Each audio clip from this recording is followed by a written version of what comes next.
Good morning student, welcome to Elegant Classes. Myself Akash Anand going to continue the chapter Metals and Non-Metals class 10th Chemistry. जैसा कि पिछले class में आप देख चुके हैं कि मैंने आपको मेटल और नॉन मेटल के इंट्रोडक्शन के बारे में बताया था और मेटल और नॉन मेटल के फिजिकल प्रॉपर्टीज, केमिकल प्रॉपर्टीज और रिएक्टिविटी सीरीज ऑफ मेटल्स, इन सब चीज़ों की जानकारी आपको दी गई थी। आज का जो क्लास होगा, आज के क्लास में हम लोग केमिकल बॉन्डिंग की बात करेंगे। मेटल और नॉन मेटल का एक बहुत ही इंपॉर्टेंट ये टॉपिक है केमिकल बॉन्डिंग। तो आज के क्लास में हम केमिकल बॉन्ड क्या होता है ये जानेंगे और केमिकल बॉन्ड कितने टाइप्स के होते हैं ये हम लोग पढ़ेंगे। तो बिफोर गोइंग टू स्टार्ट, सबसे पहले हम लोग ये जान लें कि केमिकल बॉन्ड होता क्या है। तो केमिकल बॉन्ड एक ऐसा एट्रैक्टिव फोर्स है जो किसी मॉलिक्यूल के भीतर एटम्स को एक साथ बाइंड करता है।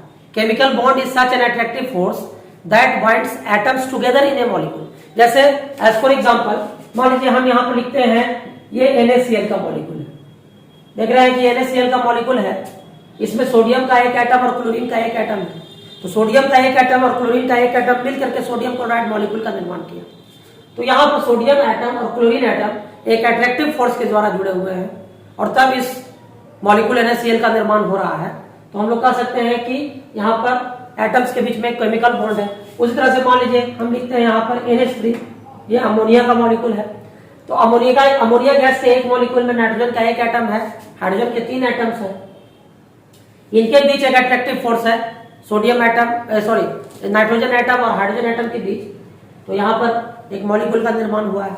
इसी तरह से मान लीजिए कैल्शियम ऑक्साइड है, कार्बन डाइऑक्साइड है, H2O है। ये सभी मॉलिक्यूल्स हैं। इन मॉलिक्यूल्स के अंदर मौजूद जो एटम्स हैं वो सेम टाइप्स के एटम भी हो सकते हैं, डिफरेंट टाइप्स के एटम्स भी हो सकते हैं, लेकिन ये एटम्स आपस में मिलकर मॉलिक्यूल का फॉर्मेशन कर रहे हैं। तो मॉलिक्यूल का फॉर्मेशन इसलिए कर रहे हैं क्योंकि इनके एटम्स के बीच में एक अट्रैक्टिव फोर्स काम कर रहा है जिसको हम लोग केमिकल बॉन्ड कहते हैं। तो फाइनली हम लोग कह सकते हैं कि chemical bond is such an attractive force that binds atoms together in A molecule. Chemical bond एक ऐसा अट्रैक्टिव फोर्स है जो किसी भी मॉलिक्यूल के भीतर एटम्स को एक साथ बाइंड करता है। ठीक है, अब देखिए हम लोग बात करने जा रहे हैं कि केमिकल बॉन्डिंग होता क्यों बॉन्ड बनते हैं। तो देखिए बॉन्ड बनने के पीछे कारण है, केमिकल बॉन्ड बनने के पीछे क्या कारण है। कारण यह है कि कोई भी एटम हो, किसी भी एलिमेंट का एटम हो, हर के अंदर टेंडेंसी होता है कि वो स्टेबल कॉन्फ़िगरेशन प्राप्त करें। और स्टेबल कॉन्फ़िगरेशन में मतलब हुआ कि वो इनर्ट गैस जैसा कॉन्फ़िगरेशन प्राप्त करें। आप सभी को पता है ये आपका हीलियम, नियॉन, आर्गन, क्रिप्टन, जेनन और रेडॉन। जिसमें हीलियम का एटॉमिक नंबर 2 है, नियॉन का 10 है, आर्गन का 18 है, क्रिप्टन का 36 है, जेनन का 54 है और रेडॉन का 86 है। जितने भी इनर्ट गैस है ये सब हैं, सबका कंप्लीट ऑक्टेट है, यानी सभी के वैलेंस शेल में 8 इलेक्ट्रॉन है एक्सेप्ट हीलियम। हीलियम का कंप्लीट ड्यूएट होता है। जैसे देख लीजिए हीलियम के के शेल में 2 इलेक्ट्रॉन रखने का क्षमता है और 2 में 2 इलेक्ट्रॉन पूरा फुल है के शेल में। इसके साथ अगर नियॉन की बात करें तो के शेल में 2 इलेक्ट्रॉन, एल शेल में 8 इलेक्ट्रॉन। अगर हम लोग आर्गन की बात करें तो 2, 8, 8 इलेक्ट्रॉन। उस तरह से अगर क्रिप्टन की बात करें तो 2, 8, 18, 8 इलेक्ट्रॉन। इस तरह से आप देख रहे हैं कि जितने भी इनर्ट गैसेज हैं, सभी इनर्ट गैसेज के केस में हम देख रहे हैं कि वैलेंस शेल में 8 इलेक्ट्रॉन है। और आप पढ़े हैं बोरबरी स्कीम से कि किसी भी एटम के वैलेंस शेल में 8 से अधिक इलेक्ट्रॉन नहीं रह सकते। जब किसी एटम के वैलेंस शेल में 8 इलेक्ट्रॉन हो जाता है तो उसका कॉन्फ़िगरेशन अस्टेबल हो जाता है। तो इनर्ट गैसेस के केस में ऐसा ही है। हीलियम के केस में कंप्लीट ड्यूप्लेट या ड्यूएट कॉन्फ़िगरेशन होता है, तो वो भी अस्टेबल कॉन्फ़िगरेशन है। तो जितने भी एटम्स हैं, चाहे वो मेटल के एटम हो चाहे वो नॉन मेटल के एटम हो, सभी एटम चाहते हैं कि वो अपने नजदीक के इनर्ट गैस जैसा इलेक्ट्रॉनिक कॉन्फ़िगरेशन प्राप्त करें। और इसके लिए वो क्या करते हैं, इलेक्ट्रॉन को लूज करते हैं या फिर इलेक्ट्रॉन को गेन करते हैं या फिर इलेक्ट्रॉन का शेयरिंग करते हैं। और यही इलेक्ट्रॉन का लूज करना या गेन करना या शेयरिंग करना ताकि वो अपना ऑक्टेट पूरा कर सके, इसीलिए एटम्स के बीच में बॉन्ड बनते हैं। इसलिए एटम जो है बॉन्ड बनाता है। ठीक है, तो हम लोग आज बात करेंगे टाइप्स ऑफ केमिकल बॉन्ड की। केमिकल बॉन्ड कितने तरह के होते हैं, है ना। तो देखिए हम लोग यहाँ पर पढ़ने जा रहे हैं types of chemical bond. Types of chemical bond देखिए केमिकल बॉन्ड तो कई तरह के होते हैं। अभी आप लोग 10th क्लास के स्टूडेंट हैं, तो उस हिसाब से अभी मैं आपको 10th क्लास में 2 ही तरह का केमिकल बॉन्ड आपको पढ़ना है। एक आपका इलेक्ट्रोवैलेंट बॉन्ड है या जिसको आयनिक बॉन्ड भी बोलते हैं, और दूसरा आपका कोवैलेंट बॉन्ड है। और ऐसे मैं आपको एक और थर्ड टाइप ऑफ बॉन्ड भी बता दूंगा, कोऑर्डिनेट बॉन्ड, जिसको हम डेटिव बॉन्ड भी कहते हैं।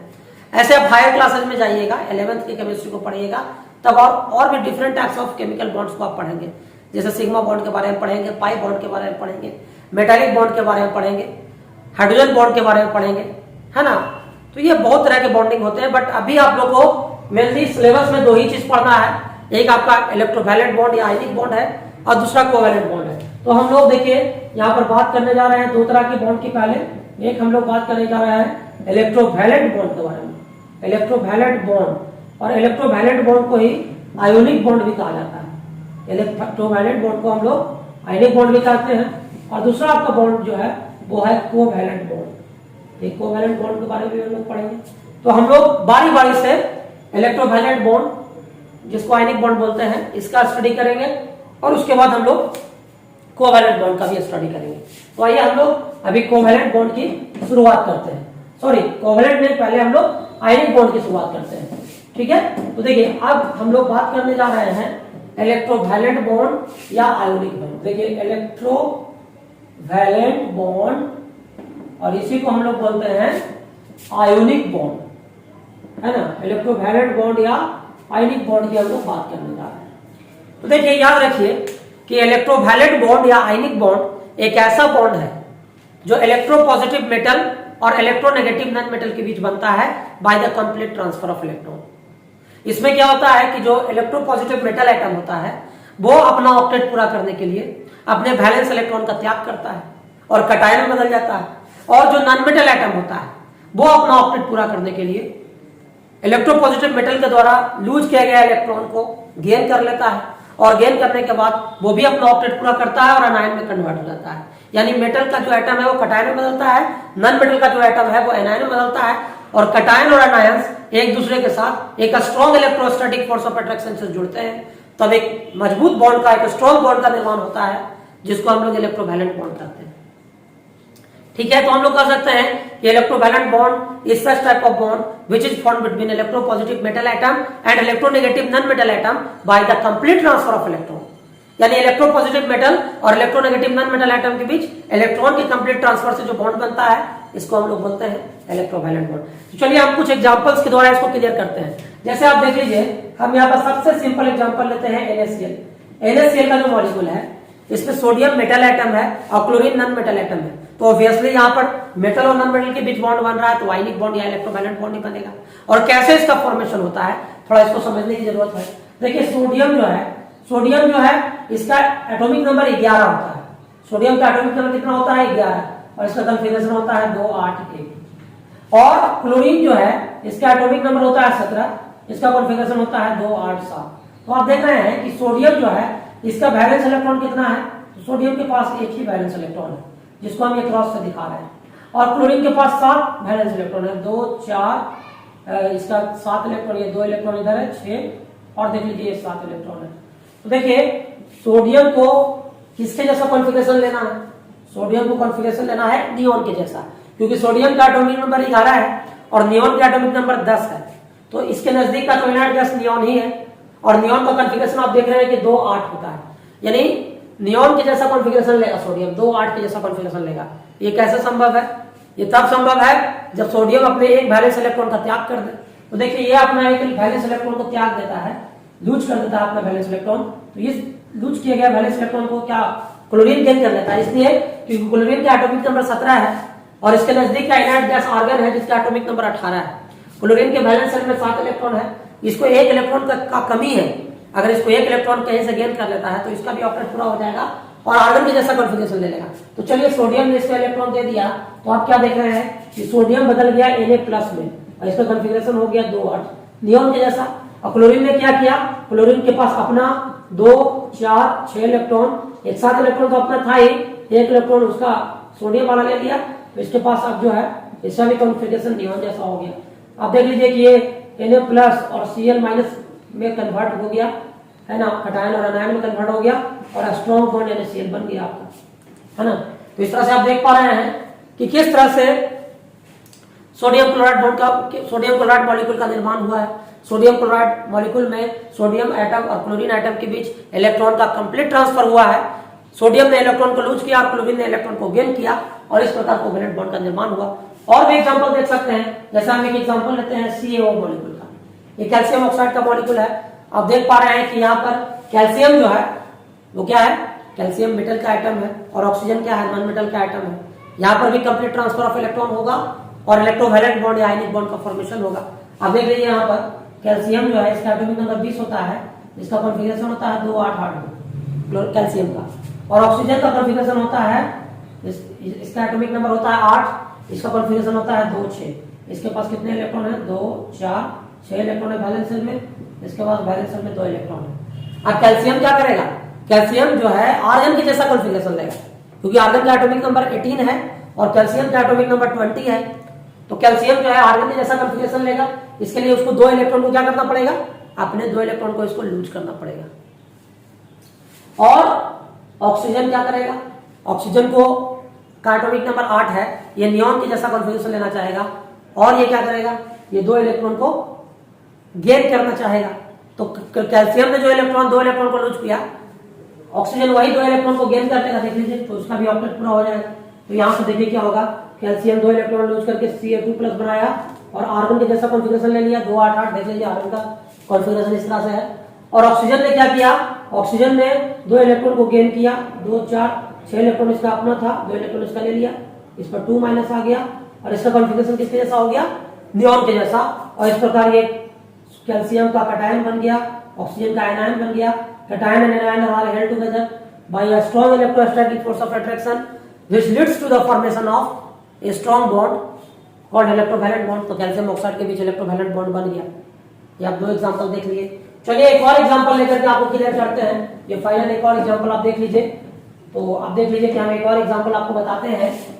जैसे मान लीजिए कि हम एक एग्जांपल लेते हैं अल्युमिनियम क्लोराइड का, या मान लीजिए चलिए अल्युमिनियम क्लोराइड का एग्जांपल लेते हैं AlCl3। आप देख लीजिए कि अल्युमिनियम यहाँ पर मेटल एटम है, क्लोरीन यहाँ पर नॉन मेटल एटम है। अल्युमिनियम क्लोराइड में बॉन्ड का फॉर्मेशन कैसे होगा, देख लीजिए। अल्युमिनियम जो है इसका कॉन्फ़िगरेशन होता है 283, इसका एटॉमिक नंबर 13 है। ये भी नियॉन जैसा कॉन्फ़िगरेशन लेगा अपना ऑक्टेट पूरा करने के लिए। और ऑक्सीजन का जो वैलेंस इलेक्ट्रॉन है वो होता है 6, कॉन्फ़िगरेशन इसका होता है 2 6, वैलेंस इलेक्ट्रॉन इसका 6 है और इसका वैलेंस सॉरी ऑक्सीजन तो यहाँ पर है नहीं, सॉरी यहाँ पर तो क्लोरीन है ना, तो क्लोरीन एटम यहाँ पर 3 है। यहाँ पर क्लोरीन एटम आपको कितना है, 3 है। तो क्लोरीन जब 3 एटम है यहाँ पर, तो आप देख लीजिए कि 2 4 6 एक 7 इलेक्ट्रॉन, इसका भी 2 4 6 और एक 7 इलेक्ट्रॉन, इसका भी 2 4 6 और एक 7 इलेक्ट्रॉन। ठीक है। और अल्युमिनियम के पास कितना इलेक्ट्रॉन है, वैलेंस शेल में 3 इलेक्ट्रॉन है। देखिए इसका कॉन्फ़िगरेशन 287, इसका भी कॉन्फ़िगरेशन 287, इसका भी कॉन्फ़िगरेशन 287। अब क्या करेगा, एल्युमिनियम को अपना 3 इलेक्ट्रॉन लूज करना है और क्लोरीन को अपना ऑक्टेट पूरा करने के लिए 1 इलेक्ट्रॉन चाहिए। तो चूंकि यहाँ पर 3 क्लोरीन एटम है, तो तीनों क्लोरीन एटम को 1 इलेक्ट्रॉन चाहिए। तो अल्युमिनियम के द्वारा लूज किए गए ये 3 इलेक्ट्रॉन, ये तीनों क्लोरीन एटम्स के द्वारा ग्रहण कर लिए जाएंगे 1 इलेक्ट्रॉन। तो आप देखिए कि ये इलेक्ट्रॉन ये ग्रहण कर लेगा, 1 इलेक्ट्रॉन ये ग्रहण कर लेगा और 1 इलेक्ट्रॉन ये ग्रहण कर लेगा। तो अल्युमिनियम का जो कन्वर्ट हो जाएगा, अल्युमिनियम 3+ में कन्वर्ट हो जाएगा और ये बदल जाएगा, इसका कॉन्फ़िगरेशन नियॉन के जैसा। और क्लोरीन क्या करेगा, 1 इलेक्ट्रॉन को ग्रहण करेगा, तो 2 4 6 एक 7 इलेक्ट्रॉन था, 1 इलेक्ट्रॉन इसका लेकर के Cl- में हो गया, ये आर्गन जैसा कॉन्फ़िगरेशन ले लिया। उसी तरह से ये भी, इसके पास 2 4 6 और एक 7 इलेक्ट्रॉन था, ये 1 इलेक्ट्रॉन और ले लिया, तो इसका भी हो गया, ये Cl- में कन्वर्ट हो गया, ये भी 288 हो गया। और यहाँ भी क्लोरीन को देख लीजिए, 2 4 6 7, 1 इलेक्ट्रॉन उसका ले लिया, 8 हो गया, ये भी 288 का कॉन्फ़िगरेशन आर्गन जैसा ले लिया। तो इस प्रकार आप क्या देख रहे हैं, ये बदल जा रहा है, ये बदल जा रहा है Al3+ और +3 Cl-, यानी 3 क्लोराइड आयंस बन गया। और यहाँ पर क्या हो गया, ये बन गया आपका AlCl3। इस तरह से अल्युमिनियम क्लोराइड मॉलिक्यूल का फॉर्मेशन हुआ। तो आई थिंक आप समझ गए होंगे कि किस तरह से इलेक्ट्रोवैलेंट बॉन्ड का फॉर्मेशन होता है। तो इलेक्ट्रोवैलेंट बॉन्ड का आप किस तरह से फॉर्मेशन होता है, आप ये 3 एग्जांपल्स की सहायता से आई थिंक क्लियरली समझ चुके होंगे। तो आप ये आयनिक बॉन्ड जो है इसका फॉर्मेशन कैसे होता है, डेफिनेशन क्या होता है, इसको आप याद रखेंगे। चलिए अब हम लोग आगे बढ़ते हैं और हम लोग अब इसमें पढ़ते हैं, हम लोग पढ़ेंगे अब इसमें आयनिक बॉन्ड के बाद कोवैलेंट बॉन्ड के बारे में पढ़ेंगे। ठीक है, कोवैलेंट बॉन्ड क्या होता है इसको हम लोग समझेंगे। देखिए अब यहाँ पर हम लोग बात करने जा रहे हैं कोवैलेंट बॉन्ड के बारे में। ठीक है, हम लोग अब बात करने जा रहे हैं कि कोवैलेंट बॉन्ड क्या होता है। तो देखिए कोवैलेंट बॉन्ड, इसके बाद हम लोग करते हैं कोवैलेंट बॉन्ड। देखिए कोवैलेंट बॉन्ड जो होता है, कोवैलेंट बॉन्ड एक ऐसा बॉन्ड होता है जो दो या दो से अधिक नॉन मेटल एटम के बीच बनता है by the mutual sharing of electron. Electron के म्यूचुअल शेयरिंग से बॉन्ड बनता है कोवैलेंट बॉन्ड, यानी दो या दो से नॉन मेटल एटम के बीच इलेक्ट्रॉन के म्यूचुअल शेयरिंग से जो बॉन्ड बनता है उसको हम लोग बोलते हैं कोवैलेंट बॉन्ड। ठीक है, इसे देख लीजिए, हम लोग ऐसे समझते हैं कि अगर मान लीजिए कि म्यूचुअल शेयरिंग का मतलब क्या होता है ऐसे समझिए। म्यूचुअल शेयरिंग का मतलब हुआ कि जैसे मान लीजिए कि राम और श्याम दो व्यक्ति हैं, और राम और श्याम दो व्यक्ति हैं और दोनों चाहते हैं कि हम एक मोबाइल का शोरूम खोलें। तो मोबाइल का शोरूम खोलने के लिए 20 लाख रुपए की पूंजी की आवश्यकता है, लेकिन राम के पास भी 10 लाख रुपया है और श्याम के पास भी 10 लाख रुपया है। तो अकेले दोनों में से कोई भी मोबाइल शॉप नहीं खोल सकता है। लेकिन अगर मान लीजिए कि 10 लाख इसने दिया, राम ने दिया, और 10 लाख श्याम ने दिया, दोनों ने अपने पूंजी को क्या किया, कंबाइन कर लिया, तो 20 लाख हो गए। और 20 लाख जब हो गए तो आराम से अब मोबाइल का शॉप खोला जा सकता है। उसमें क्या हुआ कि दोनों पूंजी जो है दोनों का लगा हुआ है, यानी दोनों ने म्यूचुअल शेयरिंग किया है अपने कैपिटल का। जो भी प्रॉफिट होगा या जो भी नुकसान होगा वो उसके लिए दोनों 50-50 के पार्टनरशिप होंगे, है ना, क्योंकि वहां पर पैसा दोनों का लगा हुआ है, मेहनत दोनों ही कर रहे हैं, इसी को बोलते हैं म्यूचुअल शेयरिंग।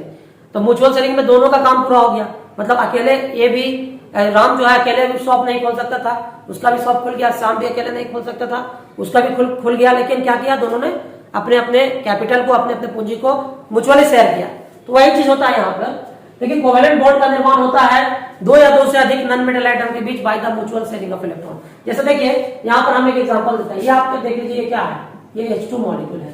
तो H2 मॉलिक्यूल में देख रहे हैं कि हाइड्रोजन के पास वैलेंस शेल में कितना इलेक्ट्रॉन है, एक इलेक्ट्रॉन है, और इस हाइड्रोजन के पास भी वैलेंस शेल में एक इलेक्ट्रॉन है। हाइड्रोजन क्या चाहेगा, हाइड्रोजन चाहेगा कि वो अपना ड्यूएट पूरा करे, क्योंकि हाइड्रोजन का एटॉमिक नंबर 1 है, इसके नजदीक का इनर्ट गैस कौन है, हीलियम है। तो हाइड्रोजन किसके जैसा कॉन्फ़िगरेशन लेना चाहेगा, हाइड्रोजन हीलियम के जैसा कॉन्फ़िगरेशन लेना चाहेगा, और इसीलिए वो इसके एक इलेक्ट्रॉन को गेन कर लेगा, इसके एक इलेक्ट्रॉन को शेयर करेगा, ये भी इसके एक इलेक्ट्रॉन को शेयर करेगा। तो दोनों के बीच एक जोड़ा इलेक्ट्रॉन का शेयरिंग हो गया। तो यहाँ पर सिंगल कोवैलेंट बॉन्ड का फॉर्मेशन हुआ, दोनों के बीच एक जोड़ा इलेक्ट्रॉन का मूल्य क्या है, ये हो गया बॉन्डेड इलेक्ट्रॉन, ये बॉन्डेड इलेक्ट्रॉन हुआ। ये बॉन्डेड इलेक्ट्रॉन भी बोलते हैं या शेयर्ड पेयर ऑफ इलेक्ट्रॉन, इसको बोलते हैं शेयर्ड पेयर ऑफ इलेक्ट्रॉन। तो चूंकि दोनों के बीच एक जोड़ा इलेक्ट्रॉन का म्यूचुअल शेयरिंग हुआ, तो ये आपका कहलाता है सिंगल कोवैलेंट बॉन्ड। ये कहलाता है आपका सिंगल कोवैलेंट बॉन्ड, है ना। तो ये आपका सिंगल कोवैलेंट बॉन्ड हो गया। उसी तरह से एक और एग्जांपल देख लीजिए, ये एग्जांपल हम देते हैं O2 मॉलिक्यूल का। ऑक्सीजन के पास वैलेंस शेल में कितना इलेक्ट्रॉन है, 2 4 6 इलेक्ट्रॉन। इस ऑक्सीजन के पास वैलेंस शेल में कितना इलेक्ट्रॉन है, 2 4 6 इलेक्ट्रॉन। तो दोनों ही ऑक्सीजन को 2-2 इलेक्ट्रॉन की कमी है ऑक्टेट पूरा करने के लिए। तो अगर पहला वाला ऑक्सीजन एटम दूसरे के इलेक्ट्रॉन को शेयर कर लिया, इसका ऑक्टेट पूरा हो गया, और दूसरा वाला ऑक्सीजन एटम जो है पहले वाले ऑक्सीजन के 2 इलेक्ट्रॉन को शेयर कर लिया। तो यहाँ पर देखिए कि 2 जोड़ा इलेक्ट्रॉन का म्यूचुअल शेयरिंग हुआ। तो यहाँ पर आपका हो गया डबल कोवैलेंट बॉन्ड। ये क्या हुआ, bonded shared pair of electron हुआ, और यहाँ पर डबल कोवैलेंट बॉन्ड हो गया। देखिए डबल कोवैलेंट बॉन्ड हो गया, लेकिन ऊपर में जो इलेक्ट्रॉन का इस तरह से आप पेयर देख रहे हैं, या आप इस तरह से जो पेयर देख रहे हैं इलेक्ट्रॉन का, इस इलेक्ट्रॉन के पेयर को बोलते हैं हम लोग लोन पेयर ऑफ इलेक्ट्रॉन। ये कहलाता है लोन पेयर ऑफ इलेक्ट्रॉन्स। इसमें लोन पेयर ऑफ इलेक्ट्रॉन्स हुआ। ये तो bonded shared pair of electron हुआ, लेकिन ये जो पेयर है, ये सब क्या है, ये सब लोन पेयर ऑफ इलेक्ट्रॉन है। इसको आप लोग याद रखिएगा, ठीक है। तो आप यहाँ पर देख रहे हैं कि यहाँ पर जो बॉन्ड बन रहा है वो डबल कोवैलेंट बॉन्ड है, डबल कोवैलेंट बॉन्ड, यानी दो एटम्स के बीच में जब 2 जोड़ा इलेक्ट्रॉन का म्यूचुअल शेयरिंग होता है तो वहां डबल कोवैलेंट बॉन्ड होता है। जब 2 एटम के बीच एक जोड़ा इलेक्ट्रॉन का म्यूचुअल शेयरिंग होता है तो सिंगल कोवैलेंट बॉन्ड बनता है। अब देखिए यहाँ पे अब जो है हम इसमें आगे बढ़ते हैं। अब एक और एग्जांपल लेते हैं। मान लीजिए कि यहाँ पर हम देखते हैं ये आपका है N2 आप देख लीजिए। N2 जो नाइट्रोजन एटम आप देख रहे हैं, तो नाइट्रोजन एटम 2 को मिलेगा तो नाइट्रोजन मॉलिक्यूल बनेगा। तो यहाँ पर नाइट्रोजन के वैलेंस शेल में 5 इलेक्ट्रॉन होता है। देखिए 1 2 3 4 5, इस नाइट्रोजन के पास भी 1 2 3 4 5। तो देखिए नाइट्रोजन को अपना ऑक्टेट पूरा करने के लिए 3 इलेक्ट्रॉन चाहिए। ये 3 इलेक्ट्रॉन इसने दूसरे नाइट्रोजन एटम से ले लिया, इसको भी 3 इलेक्ट्रॉन चाहिए, इसने भी पहले वाले से ले लिया।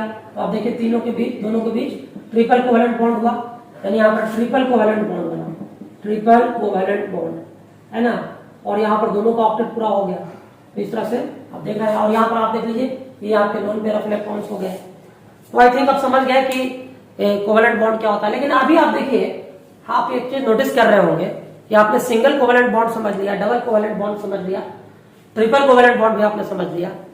लेकिन अभी जो हम बॉन्डिंग जितना भी बना है वो सिमिलर एटम के बीच बना है, यानी हाइड्रोजन हाइड्रोजन के बीच में कोवेलेंट बॉन्ड बना, ऑक्सीजन ऑक्सीजन के बीच में कोवेलेंट बॉन्ड बना, नाइट्रोजन नाइट्रोजन के बीच में कोवेलेंट बॉन्ड बना।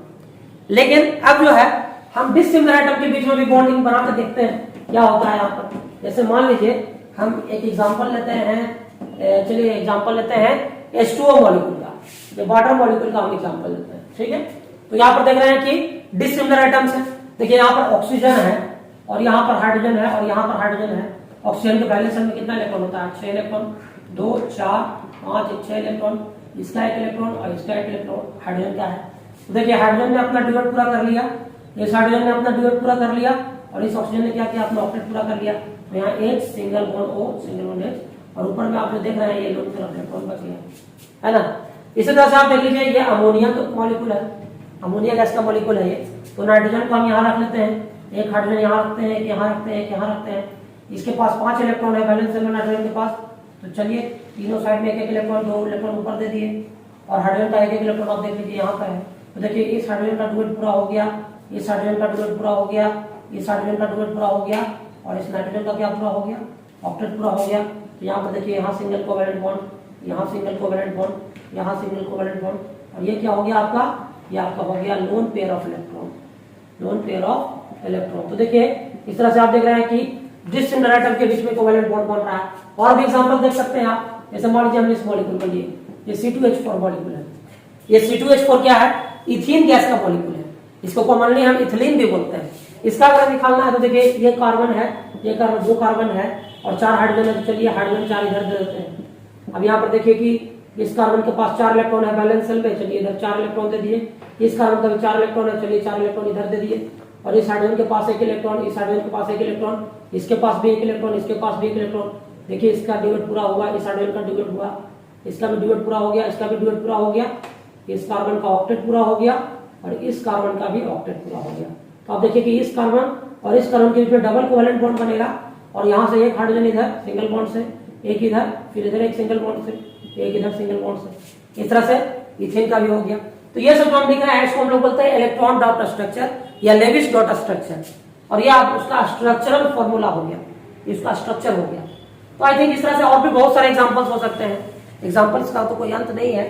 तो आई थिंक आप समझ गए कि सिंगल कोवेलेंट बॉन्ड क्या होता है, डबल कोवेलेंट बॉन्ड क्या होता है और ट्रिपल कोवेलेंट बॉन्ड क्या होता है, ये समझ गया। देखिए अब हम लोग बात करते हैं पोलर और नॉन पोलर कोवेलेंट बॉन्ड के बारे में कि पोलर कोवेलेंट बॉन्ड क्या होता है, पोलर कोवेलेंट बॉन्ड और non polar covalent bond, non polar covalent bond, non polar covalent bond. देखिए यहां पर आप समझना है आपको कि पोलर कोवेलेंट बॉन्ड क्या होता है और नॉन पोलर कोवेलेंट बॉन्ड क्या होता है। देखिए जब 2 डिसिमिलर एटम के बीच कोवेलेंट बॉन्ड का फॉर्मेशन होता है, जब 2 डिसिमिलर एटम के बीच कोवेलेंट बॉन्ड का फॉर्मेशन होता है, तब वहां पर जो बॉन्ड बनता है, कोवेलेंट बॉन्ड जो बनता है, उसको हम पोलर कोवेलेंट बॉन्ड बोलते हैं। और उसका कारण क्या है देख लीजिए। जैसे मान लीजिए कि ये हाइड्रोजन है और ये क्लोरीन है, तो हाइड्रोजन का जो वैलेंस इलेक्ट्रॉन है वो 1 है, क्लोरीन का जो वैलेंस इलेक्ट्रॉन है कितना है? 7 है। तो देखिए यहाँ पर हाइड्रोजन ने ड्यूएट पूरा कर लिया, क्लोरीन ने ऑक्टेट पूरा कर लिया और एक जोड़ा इलेक्ट्रॉन के यहाँ पर शेयरिंग हो गया। लेकिन अब यहाँ पर देखिए कि जब 2 डिसिमिलर एटम के बीच कोवेलेंट बॉन्ड का फॉर्मेशन होता है तो दोनों नॉन मेटल के ही एटम्स हैं, तो दोनों का इलेक्ट्रोनेगेटिविटी अलग अलग होता है। अब यहाँ पर एक नया टर्म आ गया इलेक्ट्रोनेगेटिविटी। अब इसके बारे में थोड़ा समझिए कि इलेक्ट्रोनेगेटिविटी क्या होता है। इलेक्ट्रोनेगेटिविटी नॉन मेटालिक एलिमेंट का एक ऐसा प्रॉपर्टी है जिसके द्वारा वो bonded shared pair of electron को अपने टुवर्ड्स पुल करता है। जैसे देखिए ये bonded shared pair of electron है, इसमें हाइड्रोजन का भी इलेक्ट्रॉन है, क्लोरीन का भी इलेक्ट्रॉन है। तो हाइड्रोजन का अपना एक इलेक्ट्रोनेगेटिविटी है, क्लोरीन का भी अपना एक इलेक्ट्रोनेगेटिविटी है। तो हाइड्रोजन भी अपने इलेक्ट्रोनेगेटिविटी से bonded shared pair of electron को अपनी तरफ पुल करेगा और क्लोरीन भी bonded shared pair of electron को अपनी तरफ पुल करेगा। लेकिन यहाँ पर चूंकि दोनों डिफरेंट एटम है तो दोनों के बीच जो इलेक्ट्रोनेगेटिविटी डिफरेंस है उसको हम डेल्टा एक्स जो है वो नॉन जीरो के बराबर है, क्योंकि इसमें से एक का इलेक्ट्रोनेगेटिविटी ज्यादा होता है और दूसरे का कम होता है। आप जान लीजिए कि क्लोरीन का इलेक्ट्रोनेगेटिविटी ज्यादा है और हाइड्रोजन का इलेक्ट्रोनेगेटिविटी कम है, तो ये जो bonded shared pair of electron है इसको क्लोरीन अपनी तरफ खींचने में ज्यादा सक्षम है। तो इसलिए क्या होगा ना कि ये जो बॉन्डेड इलेक्ट्रॉन है ना स्लाइटली किसके तरफ शिफ्ट कर जाएगा, मोर इलेक्ट्रोनेगेटिव एटम क्लोरीन की तरफ, क्योंकि क्लोरीन का इलेक्ट्रोनेगेटिविटी हाइड्रोजन से ज्यादा होता है। तो इसलिए हल्का सा इलेक्ट्रॉन जो है जो bonded shared pair of electron है वो स्लाइटली किसके टुवर्ड्स शिफ्ट हो जाएगा, क्लोरीन के टुवर्ड्स, और इसलिए क्लोरीन पर इलेक्ट्रॉन डेंसिटी बढ़ जाएगा और स्लाइटली बढ़ेगा, इसलिए हम उसको डेल्टा माइनस से डिनोट करेंगे। डेल्टा क्या हुआ, स्लाइटली चेंज हुआ तो स्लाइटली बढ़ जाएगा नेगेटिव चार्ज का डेंसिटी, और इस पर इलेक्ट्रॉन डेंसिटी जब घट जाएगा यहाँ पे तो हाइड्रोजन पर इलेक्ट्रॉन डेंसिटी घटेगा तो प्रोटॉन डेंसिटी बढ़ जाएगा, तो इस पर डेल्टा प्लस आ जाएगा इसमें। तो देखिए यहाँ पर बॉन्ड में एक पोलरिटी डेवलप कर गया, एक प्लस पोल एक माइनस पोल बन गया, तो यहाँ पर जो कोवेलेंट बॉन्ड है वो पोलर कोवेलेंट बॉन्ड हो गया। ऐसा होता है कब, जब दो डिसिमिलर एटम के बीच में कोवेलेंट बॉन्ड बनता है। जैसे यहाँ पर आप देख लीजिए कि H2O में भी अगर इस तरह से होता है, H2O में भी फॉर्मेशन आप देखे हैं कि H2O मॉलिक्यूल है, इसमें O को यहाँ रखते हैं, H को यहाँ देखिए यहाँ पर 2 4 5 6 इलेक्ट्रॉन इसका, एक इलेक्ट्रॉन इसका, एक इलेक्ट्रॉन इसका। इधर आप देख लीजिए डुएट पूरा हो रहा है, इसका डुएट पूरा हो रहा है, इसका ऑक्टेट पूरा हो रहा है। तो यहाँ पर देखिए कि जो ऑक्सीजन है वो ज्यादा इलेक्ट्रोनेगेटिव एटम है, इसलिए ये इलेक्ट्रॉन को अपनी तरफ ज्यादा पुल करेगा, तो इस पर डेल्टा प्लस और इस पर डेल्टा प्लस आ जाएगा, क्योंकि bonded shared pair of electron को वो अपने टुवर्ड्स पुल करेगा। तो इस तरह से बॉन्ड में पोलरिटी डेवलप हो गया। अब देखिए हम नॉन पोलर कोवेलेंट बॉन्ड की बात करते हैं। तो देखिए नॉन पोलर कोवेलेंट बॉन्ड तब बनेगा जब दो सिमिलर एटम के बीच कोवेलेंट बॉन्ड बने, क्योंकि वहां जब दो सिमिलर एटम के बीच कोवेलेंट बॉन्ड बनेगा तो दोनों एटम का इलेक्ट्रोनेगेटिविटी सेम होगा, यानी वहां पर इलेक्ट्रोनेगेटिविटी डिफरेंस जो है 0 हो जाएगा। जैसे कि हम एक एग्जांपल देते हैं आपको, जैसे मान लीजिए कि क्लोरीन और क्लोरीन के बीच में कोवेलेंट बॉन्ड बन रहा है। देख लीजिए ये क्लोरीन है और ये क्लोरीन है, 2 4 6 और एक 7 इलेक्ट्रॉन, इसका भी 2 4 6 और एक 7 इलेक्ट्रॉन। देखिए इसका भी ऑक्टेट पूरा हो गया, इसका भी ऑक्टेट पूरा हो गया, और दोनों सिमिलर एटम है, तो जितना इलेक्ट्रोनेगेटिविटी इसका है उतना ही इसका है, यानी इलेक्ट्रोनेगेटिविटी डिफरेंस यहाँ पर 0 है। इसलिए दोनों इक्वली इलेक्ट्रॉन को अपने टुवर्ड्स पुल कर रहे हैं, यानी दोनों जो है बराबर इलेक्ट्रॉन को अपने तरफ खींचने में सक्षम है। इसलिए बॉन्ड में कोई तरह का पोलरिटी डेवलप होगा ही नहीं, इसलिए इस तरह का जो कोवेलेंट बॉन्ड होगा वो नॉन पोलर कोवेलेंट बॉन्ड होगा। जैसे Cl2 मॉलिक्यूल है, F2 मॉलिक्यूल है, O2 मॉलिक्यूल है, H2 मॉलिक्यूल है, ये सब क्या है, नॉन पोलर के एग्जांपल है। लेकिन पोलर में क्या हो गया, Cl हो गया, H2O हो गया, NH3 हो गया, यानी डिसिमिलर एटम के बीच अगर कोवेलेंट बॉन्ड बनता है तो उसको हम लोग क्या कहते हैं, उसको हम लोग पोलर कोवेलेंट बॉन्ड कहते हैं। तो आप देखिए आज के अभी तक की क्लास में मैंने आपको बता दिया है कि पोलर और नॉन पोलर कोवेलेंट बॉन्ड क्या होता है ना। अब थोड़ा सा हम लोग प्रॉपर्टी भी जान लेते हैं, इलेक्ट्रोवैलेंट कंपाउंड और आयनिक कंपाउंड की हम आपको एक कंपैरेटिव स्टडी करवाते हैं, जिससे कि क्या होगा कि आप दोनों समझ जाइएगा, इलेक्ट्रोवैलेंट कंपाउंड का प्रॉपर्टी भी और कोवेलेंट कंपाउंड का प्रॉपर्टी भी। देखिए अब हम लोग बात कर रहे हैं प्रॉपर्टीज ऑफ आयोनिक कंपाउंड, या आयनिक कंपाउंड को हम लोग और नाम भी दे सकते हैं इलेक्ट्रोवैलेंट कंपाउंड, है ना, इलेक्ट्रोवैलेंट कंपाउंड। और इसी तरह से हम लोग पढ़ेंगे properties of covalent compound, covalent compound. देखिए अब आप यहां पे समझ सकते हैं कि जैसे आप अभी एग्जांपल देखें कि सोडियम क्लोराइड का जो मॉलिक्यूल है इसके एटम्स के बीच में क्या है, सोडियम क्लोराइड के एटम्स के बीच में क्या है, तो सोडियम क्लोराइड के एटम्स के बीच में, सोडियम और क्लोरीन के बीच में कोवेलेंट बॉन्ड है, सॉरी इलेक्ट्रोवैलेंट बॉन्ड है, आयनिक बॉन्ड है, तो ये आयनिक कंपाउंड होगा। जैसे कैल्शियम ऑक्साइड आयनिक कंपाउंड होगा, जैसे पोटेशियम ऑक्साइड आयनिक कंपाउंड होगा, ये सब आयनिक कंपाउंड के एग्जांपल है। और ये सब क्या है, जैसे यहाँ पर हम अमोनिया लिख दिए, या मीथेन लिख दिए, या H2O लिख दिए, या CCl4 लिख दिए, ये सब क्या है, ये सब कोवेलेंट कंपाउंड्स हैं। तो आयनिक कंपाउंड में और कोवेलेंट कंपाउंड में क्या डिफरेंसेज है इसको हम लोग समझेंगे, साथ साथ पढ़ लेंगे हम लोग। तो देखिए सबसे पहले आप याद रखिएगा कि आयनिक कंपाउंड जो होता है, आयनिक कंपाउंड जो होता है वो जनरली होता है crystalline solid, generally crystalline solid, ठीक है। आयनिक कंपाउंड जो होते हैं वो क्रिस्टलाइन सॉलिड होते हैं। जैसे आप एग्जांपल देखिए NaCl rock salt, rock salt आप देखें सेंधा नमक एकदम क्या होता है एकदम ढेला के जैसा होता है, रॉक जैसा होता है उसको, तो क्या होता है क्रिस्टल्स के रूप में पाए जाते हैं। तो आयनिक कंपाउंड जितने भी होते हैं वो क्रिस्टलाइज सॉलिड होते हैं। दूसरा चीज है कि इसका हाई मेल्टिंग और बॉइलिंग पॉइंट होता है, हाई एमपी एंड बीपी। देखिए ये क्वेश्चन एग्जाम में पूछ देता है कभी कभी कि इलेक्ट्रोवैलेंट कंपाउंड के मेल्टिंग पॉइंट और बॉइलिंग पॉइंट हाई क्यों होते हैं। तो इलेक्ट्रोवैलेंट कंपाउंड के जो मॉलिक्यूल्स होते हैं उनके मतलब वो उनके मॉलिक्यूल जो होते हैं वो दो ऑपोजिटिवली चार्ज आयन से बने होते हैं, कैटायन और एनायन के द्वारा, और उनके बीच एक इलेक्ट्रोस्टैटिक फोर्स ऑफ अट्रैक्शन जो होता है वो बहुत स्ट्रॉन्ग होता है, जिसको ब्रेक करने के लिए हाई टेम्परेचर की जरूरत होती है। इसीलिए मेल्टिंग और बॉइलिंग पॉइंट जो होता है आयनिक कंपाउंड का वो क्या होता है, हाई होता है। तीसरा आप देख लीजिए, तीसरा आप कर सकते हैं कि कंडक्ट इलेक्ट्रिसिटी इन मोल्टेन और in aqueous form but not in solid form. देखिए एक चीज और आप जान लीजिए कि जो आयनिक कंपाउंड्स होते हैं वो सॉलिड फॉर्म में इलेक्ट्रिसिटी कंडक्ट नहीं करते हैं, लेकिन जब इनको मेल्ट कराते हैं हम लोग, जब इनको पिघलाया जाता है तो मोल्टेन फॉर्म में, पिघली हुई अवस्था में क्या होता है कि पिघलने के बाद ये आयंस में टूट जाते हैं या फिर इनका एक्वस सॉल्यूशन बनाते हैं। वाटर में जब हम इनको डिसॉल्व करेंगे सोडियम क्लोराइड को या कैल्शियम ऑक्साइड को, तो ये दो ऑपोजिटिवली चार्ज आयंस में ब्रेक कर जाएंगे, या इनको जब हम मेल्ट कराएंगे तब भी आयंस में टूट जाएंगे, लेकिन सॉलिड फॉर्म में आयंस में नहीं टूटेंगे। इसलिए सॉलिड फॉर्म में इलेक्ट्रिसिटी कंडक्ट नहीं करेंगे, लेकिन मोल्टेन फॉर्म में या एक्वस फॉर्म में इलेक्ट्रिसिटी कंडक्ट करेंगे। ये तीन हो गया।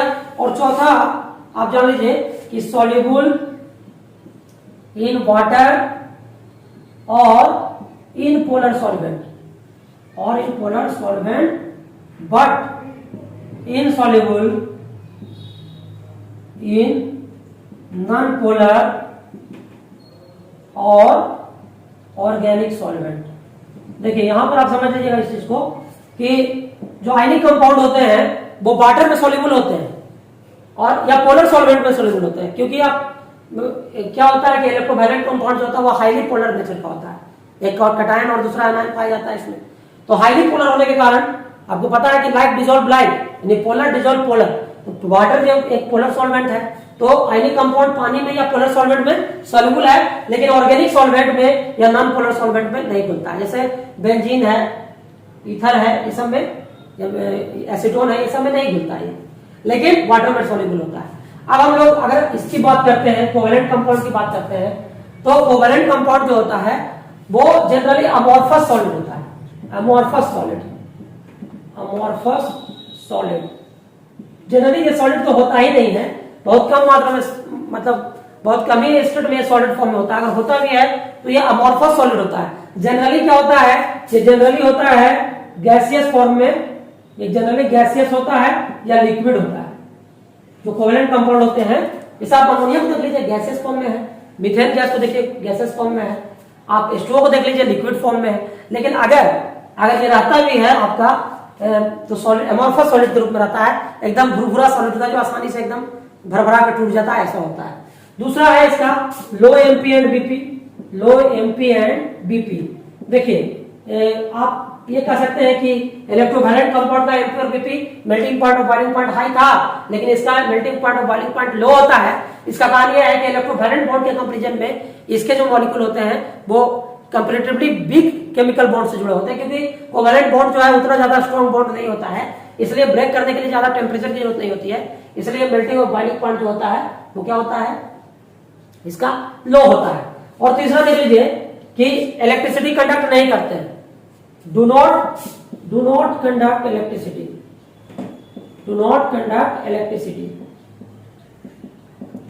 कंडक्ट नहीं करता है एक्सेप्ट पोलर वन। देखिए ऐसे तो इलेक्ट्रिसिटी कंडक्ट नहीं करता है कोवेलेंट कंपाउंड, लेकिन अगर वो पोलर है तो इलेक्ट्रिसिटी कंडक्ट करेगा। जैसे HCl क्या है, हाइड्रोक्लोरिक एसिड है, तो ये इलेक्ट्रिसिटी कंडक्ट करेगा क्योंकि ये पोलर नेचर का है। लेकिन नॉन पोलर अगर रहेगा तो इलेक्ट्रिसिटी कंडक्ट नहीं करेगा। और उसके बाद चौथा जो है insoluble in water but soluble in water और polar solvent. But insoluble in water but soluble in organic और non polar solvent except polar covalent compound. देखिए ऐसे जो कोवेलेंट कंपाउंड होता है वो पानी में या पोलर सॉल्वेंट में नहीं घुलता है। ऐसे जो कोवेलेंट कंपाउंड होता है वो पानी में या पोलर सॉल्वेंट में नहीं घुलता है। वो घुलता क्या चीज में है? नॉन पोलर सॉल्वेंट में घुलता है या ऑर्गेनिक सॉल्वेंट में घुलता है। बेंजीन में घुल जाएगा, क्लोरोफॉर्म में घुल जाएगा, है ना। लेकिन अगर पोलर की बात करें तो पोलर जो है पानी में घुल सकता है या पोलर सॉल्वेंट में घुल सकता है। ये थोड़ा सा एक्सेप्शनल केस है, इसको आप याद रखिए। तो आज का क्लास जो था इसमें मैंने आपको कंप्लीटली इलेक्ट्रोवैलेंट बॉन्ड और कोवेलेंट के बॉन्ड के बारे में बता दिया है, उसके टाइप्स के बारे में बता दिया है, पोलर के कौन-कौन से कोवेलेंट बॉन्ड के कौन-कौन से टाइप्स होते हैं उसके बारे में मैंने बता दिया है, और आयनिक कंपाउंड और कोवेलेंट कंपाउंड के प्रॉपर्टीज के बारे में बता दिया है। तो आज के क्लास में मैंने जो भी बताया है इसका आप ध्यान से स्टडी करेंगे। किसी भी तरह का प्रॉब्लम होगा वीडियो के कमेंट सेक्शन में आप लिख करके पूछ सकते हैं, मैं आपका उत्तर अवश्य दूंगा। धन्यवाद।